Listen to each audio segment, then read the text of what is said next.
이 땅에 오셔서 한 3년 정도 갈릴리 지역을 중심으로 많은 이적과 표적을 행하시고 또 제자들을 부르셨어요. 그리고 그들에게 가르쳐 주시고 또 갈릴리 주변 지역에서도 다니시면서 제1막의 기간을 마치십니다. 1막을 마치고 이제 예루살렘을 향하여 여행하시는 2막을 들어서는 그 전환점에서 주님께서는 벳세다 지역으로 배를 타고 가고 있었는데 그 방금 전에 이 바리새인들이 표적을 구하는 것에 마음이 많이 상하셨어요. 그래서 그 외식하는 마음, 그 완악한 마음, 이것이 온 팔레스틴을 장악하고 있어서 이 제자들, 새 이스라엘 제자들에게도 오염될까 봐 이런 경고의 말씀을 하셨습니다. 8장 15절에 보면은 경고하여 이르시되 삼가 바리새인들의 누룩과 헤롯의 누룩을 주의해라. 그들의 잘못된 교훈, 외식하는 삶에 아주 쩔어버린 그 모습, 그런 방식을 본받지 말아라. 헤롯, 세속주의, 정치, 모함, 모략, 이런 꾼들의 그런 삶을 본받지 말라.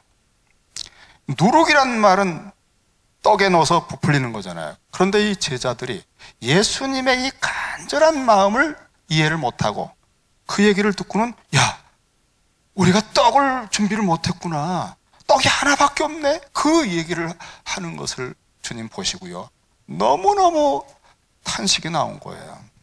그래서 그동안 좀 부족해서도 여러 번 인내하셨는데 그만 주님이 작정하고 책망을 쏟아내셨습니다. 제자들이 서로 수군거리기를 이는 우리에게 떡이 없음이로다 하거늘 예수께서 아시고 이르시되 너희가 어찌 떡이 없음으로 수군거리느냐? 아직도 알지 못하느냐? 깨닫지 못하느냐? 너희 마음이 이렇게 둔하냐? 너희가 눈이 있어도 보지 못하며 귀가 있어도 듣지 못하느냐? 또 기억하지 못하느냐? 떡 5개로 5,000명을 먹고 몇 광줄이나 남았느냐? 12광줄이 남았습니다. 알기는 아는구나. 이건 제 말입니다. 그러면 떡 7개로 4,000명을 먹을 때 몇 광줄이 남았어? 7광줄이 남았습니다. 아직도 모르느냐? 내가 무슨 말을 하는지 모르겠느냐? 야, 여러분, 주님이 하신 말씀을 제 수준에서 재해석해 드릴게요. 너희가 눈이 있어도 보지 못하며 귀가 있어도 듣지 못하고 기억도 못하느냐? 이거는요, 그 눈 뭐하러 달아났냐? 귀는 뚫렸니? 머리는 지금 돌아가고 있니? 그런 말씀이에요. 너무너무 답답한 거예요. 거의 3년 동안 그렇게 많은 걸 보여주고 가르쳐줘도 돼요. 맹인이에요, 맹인. 귀머거리. 정말 여러분, 우리가 교회 생활을 좀 했다는 게 우리가 뭘 알고 뭐 좀 본다, 그런 거 정말 생각해 봐야 됩니다. 이렇게 답답한 말씀, 책망의 말씀을 하신 사건 바로 뒤에 이어서 벳세다에 도착했을 때 한 맹인을 사람들이 데리고 온 거예요. 마가복음에서 이 2번의 맹인 사건은 이 영적인 맹인인 제자들의 실상을 아주 폐부를 열어서 보여주는 특별한 전략을 가진 배치를 한 메시지입니다.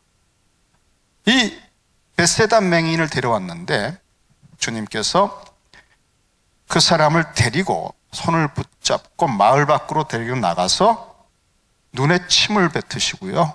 왜 그러셨는지 사실 저는 잘 모르겠어요.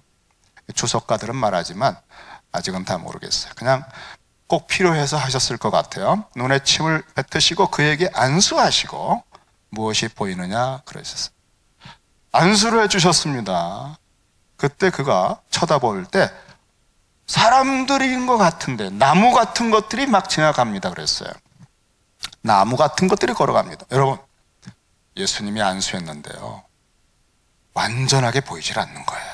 이런 사건은 딱 한 번 여기만 나옵니다. 이에 그 눈에 다시 안수하심에 그가 주목해 봤더니 확실하게 모든 것이 밝히 보였다 그랬습니다. 예수님의 능력이 부족해서였을까요? 아닙니다. 이건 마가복음에서 특별하게 의도적인 사건입니다. 영적으로 맹인 같은 제자들, 이들이 이 맹인의 상태와 같은데 어떻게 눈을 뜰 수 있을까? 그것은 절대 자기 힘으로 안 돼요. 여러분, 무슨 집회 가서 표적을 봤다고 믿음이 생기는 게 아니에요. 수많은 설교를 인터넷에서 들어도 믿음이 생기는 게 아니에요.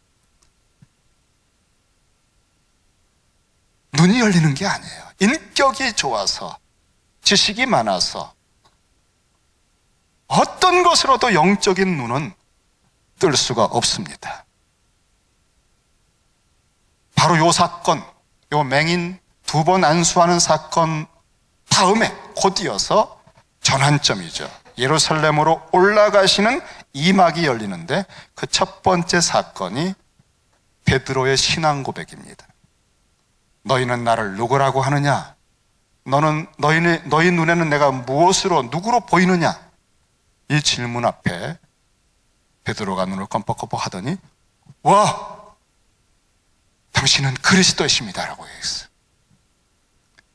자, 여러분, 어떻게 그리스도를 알아봤을까요? 얼마 전까지 맹인이었는데 영적으로. 설명을 마가복음은 하진 않지만 마태복음에서는 이렇게 설명합니다. 와, 시몬아, 너 참 복이 있다.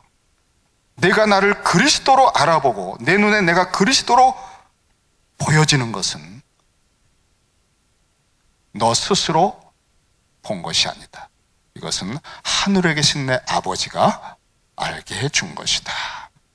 하나님 아버지 외에는 아들을 아는 자가 없다고 그랬는데요, 아버지께서 눈을 열어 주셔서 이 나사렛 출신 초라하신 것 같은 분이 그리스도인 걸 알아본 거예요. 영적인 눈은요, 계시로만 열립니다. 이게 박사학위를 따도 안 보이는 세계입니다. 하나님 아버지께서 열어주실 때 예수님이 보이는 거예요. 그분의 영광스러움이, 장엄한 위엄이, 권세가, 한없는 사랑의 심연이 보이기 시작합니다. 우리가 주님의 영광을 볼 때 그 영광의 빛이 비춰오면서 우리 성품의 근원과 뿌리들이 변화되기 시작해요. 지식으로 아무리 해봐야 그냥 머리만 아파요. 그리스도 임재하신 주님 자신을 맞닥뜨려야만 우리의 전체가 통째로 움직이기 시작합니다. 눈이 열려야 돼요.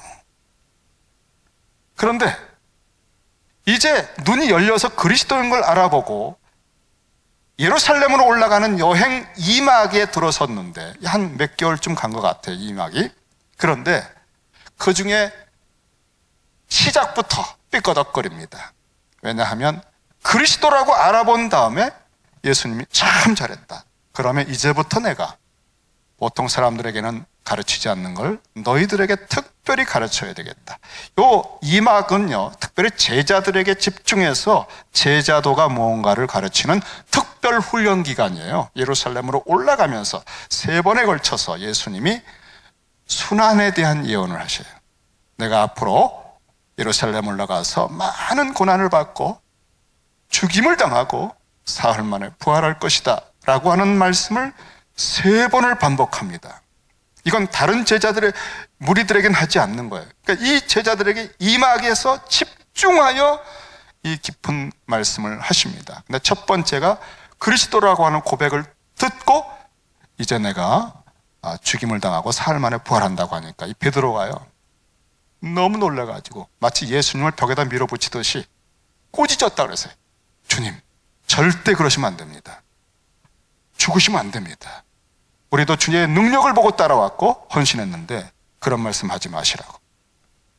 그 당시 그리스도라고 하는 것은 마치 로마를 뒤집어 엎는 구약의 예언자 선지자들이 그렇게 메시아가 오신다, 그리스도가 오신다고 했던 그런 그리스도, 민족을 회복하고 선민을 회복하는 그런 것으로 기다려온 뜻으로 이해한 거예요. 베드로가 그때 주님께서 정말 무섭게 책망하셨어요. 사탄아, 내 뒤로 물러가라. 네가 사람의 생각을 하고 있구나. 하나님의 일을 생각하지 않고 다윗 왕조가 다시 이루어진들 죄 때문에 또 무너지는 건데, 정말 그리스도는 죄의 문제를 해결하는 것이 우선이다. 이렇게 얘기해도 못 알아들어요. 그렇게 여러분 3번을 반복했는데도 못 알아듣습니다. 두 번째 예언을 내가 죽고 3일 만에 부활한다 했을 때 두 번째 말씀을 딱 듣고는 제자들이 불안하고 두려워하면서 무슨 뜻인지 모르니까요, 다시 여쭤보지도 않아요. 그리고 뒤에서 뭐 했는 줄 아세요? 따라가면서 누가 크냐, 누가 1순위냐, 서로 누가 크냐 그건 논쟁하는 거예요. 그 다음에 3번째, 내가 죽고 3일 만에 부활한다고 하셨던 마지막 3번째 말씀이 거의 이제 산막으로 넘어가는 그 기점에서 하셨는데, 그 말씀을 딱 듣더니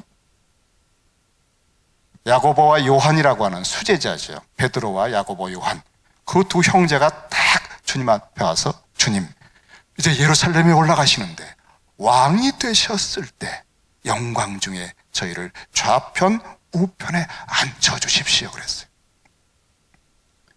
그들이 왔을 때 주님 물으셨어요. 무엇을 원하느냐? 좌편 우편에 앉혀주십시오. 여러분, 주님은 십자가에서 죽으시고 부활하실 걸 말씀하는데 영광만 생각하고 있는 이들, 그러면 그리스도라고 고백한 건 잘못된 건가요? 아닙니다. 하늘에 계신 아버지가 열어주신 거예요.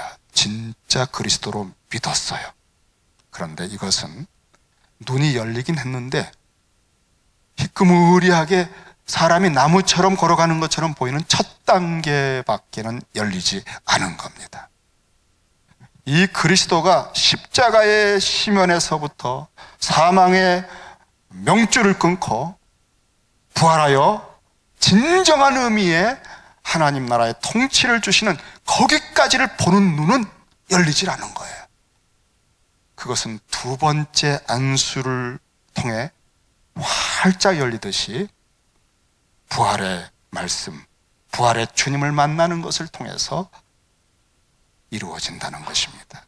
이렇게 첫 번째 베세다 맹인 치유는 앞으로 제자들이 눈이 열리긴 했지만, 그리스도로 믿었긴 했지만 그 믿음이 아주 부족한 상태로 그리스도를 반쪽밖에 몰랐다. 그래서 욕심이 드글거리는 거예요.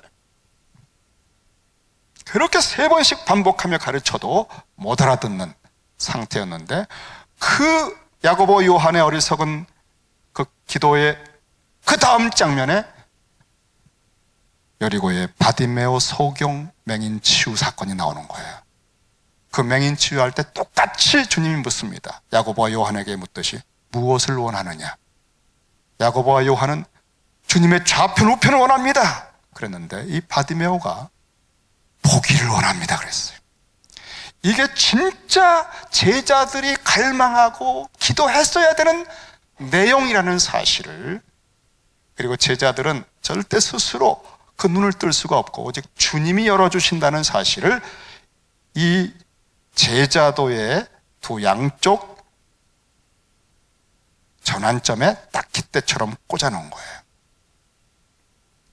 마가복음은 주후 60년 중반에 로마의 네로 황제의 박해가 막 무섭게 진행되는 와중에 로마 교회 교인들을 위해서 쓴 것입니다. 순교하는 상황입니다. 베드로와 바울도 그 어간에 순교를 합니다. 무서운 폭풍이 몰아치고 있습니다. 여기에서 끝까지 주님을 쫓아갈 수 있기 위해서 어떻게 해야 되는지를 가르쳐 주는 거예요. 그런데 그 유명한 제자들, 그렇게 많은 가르침과 표적을 본 제자들도 반쯤밖에 눈이 뜨질 않아가지고 산막의 예루살렘의 십자가의 주님을 보고 다 도망을 갔습니다. 그러니 이 박해를 받고 무서운 순교의 위기 가운데 있는 로마 교회 교인들에게 마가복음이 읽혀질 때 이 제자들을 보면요, 마치 자기를 보는 것 같아요. 왜? 지금 막 떨고 있거든요. 두려워. 그런데 이 제자들도 이렇다면 우리는 어찌할꼬 하는 마음이 들잖아요. 우리는 어떻게 할까? 로마의 네로 황제의 박해, 그것은 그냥 맛보기입니다. 주님이 오셨을 때부터 종말이라고 그래요. 그리고 그 종말의 완성은 주님 재림할 때 완전한 종말이 됩니다. 처음 오신 그때, 그렇게 선지자들이 메시아가 오신다고 하신 그 예언을 듣고 주님이 오셨을 때 사람들은 진짜 이제 종말이 왔구나 했는데 아니에요. 주님께서 땅끝까지 복음을 전해라 하는 기회를 주셨어요. 그래서 지금 복음이 온 세상에 퍼지고 있는 중입니다. 그리고 이제 그 결산을 하러 오실 겁니다. 그게 2000년이 걸렸어요. 그러니까 지금은 종말 중에서도 거의 끝부분이에요. 이걸 말세 지말 뭐 이렇게 말하는 분들이 있지 않습니까? 여러분, 네로의 박해가 휩쓸고 폭풍처럼 오는 그때보다도 지금이 더 위기입니다. 지금은 비상한 시대입니다. 깨어있지 않으면 안 되는 때입니다. 저는 목회자들이 거의 직무유기자들 같아요. 그냥 교회에 나오기만 해도 감사합니다. 그냥 뭘 좀 못해도 그냥 상처받을까봐 얘기도 안 하고 못하고, 그런 게 여러분을 위하는 게 아닌데 정말 여러분 죽이는 건데 그저 숫자 떨어질까봐. 지금이 어느 시대인데요, 마가복음은 그러한 위기의 때에 어떻게 해야 믿음을 지킬 수 있는지를 가르쳐주기 위해 쓴 복음서입니다. 제자들도 다 도망갔어요. 믿을 인간 없어요. 여러분, 저 믿지 마세요. 1961년에 나치 히틀러가 했던 그 무서운 범죄를 재판하는 전범 재판이 열렸습니다. 히틀러의 하수인으로 정말 극악무도한, 치가 떨리는, 소름 끼치는 그 짓을 했던, 유대인들을 그렇게 무섭게 죽였던 그 참모 아히히만이 이제 재판석에 섰습니다. 그가 진짜 아히히만인지를 확인을 하기 위해서 아우슈비츠 수용소에서 살아남은 생존자 한 사람에게 물었어요. 저 사람 진짜 아히히만 맞습니까? 그래서 그 생존자가 그 아히히만을 확인하려고 뚫어지게 쳐다봤습니다. 근데 그 사람 쳐다보다가 그만 기절했어요. 한참 후에 다시 깨어났을 때 재판관이 물었습니다. 아니, 왜 그 기절을 하셨어요? 혹시 과거에 그 무서운 악몽이 떠올라서 그랬습니까? 아닙니다. 그러면 저 사람에 대한 분노가 치밀어서 그냥 쓰러졌습니까? 아닙니다. 제가 저 사람을 보는데요, 너무나 평범한 사람이라는 것에 놀라서 그렇게 치가 떨리는, 소름 끼치는 무서운 짓을 할 사람 같지가 전혀 아닌데 저 사람이 그런 짓을 했구나. 그렇다면 나도 저 사람처럼 될 수도 있겠구나 하는 생각에 그냥 쓰러진 거예요. 여러분, 이런 어려운 시기가 오면은, 박해가 오고 또 혹 이슬람권에서 잡혀가지고 고문을 당하려고 하게 되면 어떻습니까? 어떤 분이 직접 그런 경험을 했어요. 고문을 이제 당할 준비를 해야 되는데 방에서 이제 대기하는데 너무 무서워. 공포가 막 말도 못하겠다. 내가 신앙을 지킬 수 있을까? 그래가지고 공포가 너무 심해서 그냥 그 방에서 자살을 시도한 거예요. 우리가 신앙이 있고 뭐 눈이 뜨인 것 같죠? 지금 밝게 특히 주님의 세계가, 주님이 병을 고쳐주고 기도 응답해주는 좋은 시절에, 일막의 시절에 주님만 보는 것은 반쯤 희끄무리하게 보는 겁니다. 진짜 주님의 깊은 영광, 아주 깊은 사랑과 그 하나님 아버지와의 관계, 그것은 십자가의 세계를 봐야 돼요. 그 영광을 볼 때 섬김이 이루어지고 성령의 충만이 이루어지고 거룩이 이루어져요. 근데 모든 경우 대개 보면 거의 반쯤만 눈이 열려 있는 거예요. 예수 믿기는 하는 것 같아요. 그런데 기도의 제목도 그렇고 희끄무리하게 보는 거예요.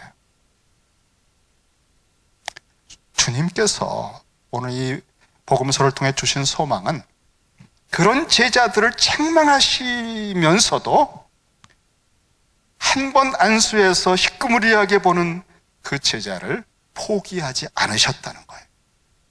다시 두 번째 안수를 해서 밝히 보게 만드셨다는 겁니다. 세 번씩이나 똑같은 순환 예고를 하시고 거기에 또 어리석은 말들을 하는 것을 또 가르쳐 주시면서 부활하신 이후에 완전하게 눈이 뜨게 해 주셨다는 겁니다. 여러분, 이 한 사람 베세다 맹인을 만났을 때 그를 손을 잡고 데리고 나가요. 그리고 하나하나 만져주시고 물어보시고 어느 정도 보이느냐? 주님께서, 여러분이 만약에 주님을 구하고 눈이 열리기를 구하신다면 2019년에는요 여러분 한 사람 한 사람을 주님이 섬세하게 손을 잡고 이끄시며 말씀하시며 여러분을 가르쳐 주실 거예요. 눈을 열어 주실 거예요. 그리고 이제 결정적으로 어떤 모습이 되어야 이 어려운 시대를 돌파할 수 있나, 그게 바디메오 소경 사건인데요. 주님께서 예루살렘으로 올라가시는 바로 산막에 들어서는 입구에서, 여리고에서 이 바디메오를 만납니다. 막 웅성거리고 막 사람들이 좀 심상치 않은 느낌들 알잖아요. 특별히 거지로 길가에 앉았을 때 청각이 예민한 정도가 아닙니다. 발걸음 소리만 들어도 그 사람의 체격, 모든 정말 어떤 정도의 지위가 있는지를 알아챌 만큼, 그래서 돈을 구걸하는, 그게 눈치가 빠른 사람이에요. 그런데 뭔가 이상한 거예요. 이건 보통 사건이 아니에요. 사람들의 그 말, 어감, 느낌, 이게 보통이 아니에요. 무슨 일입니까? 나사렛 예수가 지나가신다. 아마 이 바디메오는 그 한 3년여간에 수없이 이 소식을 들었을 거예요. 나사렛 예수가 오셨다. 그가 그리스도다. 그는 자기 생애에서 이 순간만을 기다리고 있었던 것처럼 그때부터 목청이 터져라! 다윗의 자손 예수! 나를 불쌍히 여기소서. 그가 다윗의 자손이라고 불렀습니다. 메시아, 그리스도로 부른 거예요. 너무너무 소리를 지르니까 사람들이 좀 가만히 있으라고 막. 그때 아무리 책망을 받아도요, 이게 마지막 일생일대에 정말 피 터지게 계속 불렀습니다. 그때 주님이 들으셨습니다. 주님은요 기도를 들으셔요. 정말 연초 송구영신 특세 때 여러분 간절히 구하세요. 사람이 도와줄 수 없는 문제들입니다. 뭐 조금 더 이렇게 동전 몇 점 더 받으려고 하는 거 아니에요. 생애 전체가 뿌리채 바뀌는 변화는 그리스도만 주십니다. 여러분의 목자 주님만 주실 수 있어요. 그걸 안 겁니다. 그래서 제자들은 따라다니면서도 영적으로 시커머리하게 보지만 오히려 맹인인 이 사람은 그리스도라고 하는 것에 모든 걸 걸고 부를 때 주님이 멈추어서 그를 불렀습니다. 주님이 널 부르신다는가? 겉옷을 내팽개치고 뛰어나갔습니다. 그 제일 큰 보화거든요. 그 사람은 밤에는 그걸 이불로, 낮에는 그걸 펼쳐서 먹고 사는 도구로 가장 소중한 목록을 그냥 버리고 주님이 나를 부르신다. 거기에 소망이 막 터진 거예요. 그래서 주님 앞에 갔을 때 물었습니다. 야고보와 요한도 와서 싹 왔을 때 무엇을 원하느냐 했는데 똑같은 질문했습니다. 여러분, 요 두 사건이 붙어 있어요. 바로 붙어 있는 사건이에요. 이게 뭐죠? 이 반쯤 눈이 뜨이고 눈이 감긴 제자들과 바디메오 소경을 의도적으로 비교하는 거예요. 이 어리석은 반쯤 눈이 뜨이고 감긴 제자들이 무엇을 원했어야 되는지를 가르쳐 주는 거예요.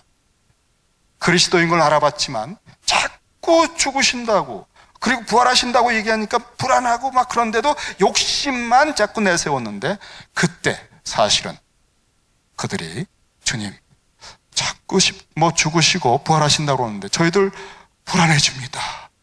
그리스도라고 저는 믿습니다. 그런데 주님 그런 말씀하는 것 이해가 안 됩니다. 주님 왜 그러세요? 저희들은 모르는 게 뭐가 있는 것 같은데 알게 해주십시오. 간절히, 그래야 예루살렘에 올라가서 끝까지 따라갈 수 있어요. 십자가의 길을, 그리고 부활의 영광에 도착할 수 있거든요. 그걸 구했어야 되는데 그냥 뒤에서 누가 크냐 그 논쟁하고 있고 좌우편 우편 이것만 구하고 있었던 그들, 똑같은 질문을 바디메오에게 합니다. 무엇을 원하느냐? 보기를 원합니다. 보기를 원합니다. 우리는 주님께, 주님의 수준에 맞게 여러분 구해드리면 너무너무 기뻐하세요. 그분이 여러분의 생애를 완전히 새롭게 하실 수 있거든요. 눈이 완전히 열리게, 그때 내 믿음대로 되라 그랬어요. 즉시, 이번엔 두 번 안수가 아니에요. 이게 절정이거든. 즉시 열려서 뭐 했습니까? 뜬 눈을 가지고 이제 산막에 들어서는 예수 그리스도, 그 십자가의 시면, 부활의 영광, 그 세계를 다른 제자는 다 도망가도 바디메오는 끝까지 따라가는 거예요. 그리스도의 영광을 보았거든요. 이것이 바로 로마 교회 교인들이 무엇을 봐야 되는지, 무엇을 구해야 되는지, 그 어려운 상황 속에서 바디메오처럼 필사적으로 전심으로 구할 것은 뭐냐? 주여 당신의 영광을 보여주십시오. 이렇게 구해야만 된다는 사실을 가르쳐 준 거예요. 히브리서 12장 2절에는 11장 아브라함은 믿음으로, 에녹은 믿음으로, 수많은 믿음의 사람들을 11장의 구약 전체를 통해 쓴 다음에 그 절정으로 12장의 2절에서 믿음의 주여, 또 온전하게 하시는 이인 예수를 바라보자 그랬어요. 그는 그 앞에 있는 기쁨을 위하여 십자가를 참으사 부끄러움을 개의치 아니하시더니 하나님 보좌 우편에 앉으셨느니라. 여러분, 제자들 바라보면 안 돼요. 다 도망가잖아요. 자기 자신을 바라보면 공포와 낙심, 배도입니다. 예수 한 분을 바라보셔야 돼요. 그분의 영광을 볼 때만 우리는 믿음의 세계, 하나님의 나라가 열리는 거예요. 교회 와서 사람 보기 때문에 상처받는 거예요. 어떤 사람도 과도기입니다, 여러분. 어떤 사람도 지금 길 중간에 있는 사람들이에요. 성화 과정에 있고요. 업앤다운 하고 있어요. 사람 보고 실망했네. 나한테 그런 말 할 수 있어? 없어? 할 수 있어요. 그 사람은. 주님을 보셔야 돼요.